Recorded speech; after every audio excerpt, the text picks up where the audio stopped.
Napaka-solid oh. Parang tinik ng isda na gumagalaw. Ayan, pumasok siya dun. So, what's up mga Lodi? Bali, backyard hunt tayo gabi ngayon at punta tayo dun sa may likodan. Maghahanap tayo ng kung anek-anek lang. Ito, lalakad tayo, madilim. Pero may automatic na ilaw dyan eh. Biglang bubukas yan mamaya. Pwede na! So, ayan. Ano tayo? Tingin-tingin tayo. Baka may makita tayo mga gagambahan na naka-web na. Hanap tayo. Oop, sabi sa inyo eh, di ba? Automatic. Ayan o. Oops, meron ako na spatan dito. Ano kaya to? Ay! Ano to mga Lodi? Wolf spider. Ganun siya. Yun ang klaseng gagamba siya. Yung nakita nyo last time sa channel na to, ganito rin yun. Kaso medyo maliit to. Yan o. Yan, zoom natin. Yun. So, panggabi din tong mga to. Halos lahat naman eh. So, anyways, iwanan na natin siya. Punta tayo sa kabila. Yan. Hanap-hanap tayo. Wala tayong mahanap ah. Kasi puro ano dito eh, false widow. Pero try pa rin natin. Uy! Ano yan? Nagulat ako doon mga Lodi. Hindi, joke lang. Talaga sinadya ko yun. Gago! Lagi nandyan yan eh. Imposible magulat ako doon, diba? Or anyways, ayan, may naspatan tayo. False widow na naman mga Lodi. Sawang-sawa na ako sa false widow. Ang dami niyan dito. Pero syempre, rare yan pag nasa Pilipinas, diba?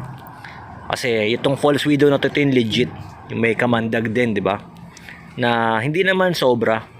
Ano lang, makaka-survive ka naman. Ito po. Ganun din. Ganun din mga Lodi. Hanap pa tayo, diba? Malay nyo naman. Ano pa kayong pwedeng mahan natin dito? Uy, ano yun? Ano to? Kakaibang insekto. House centipede to mga Lodi. House centipede. So, familiar kayo sa alupihan. Uri siya ng alupihan, pero madalas ito nakikita sa mga bahay-bahay lang eh. Sa Pinas naman, marami ito sa mga kuweba. Pero yan siya oh. Grabe. First time ko magkaroon ng ganito mga Lodi. Naitsura niya, no? Parang drawing lang eh, no? Kuha tayong lalagyan. Tara. Eto, meron na tayong lalagyan. Mabilisan. Takbuhin natin mga Lodi.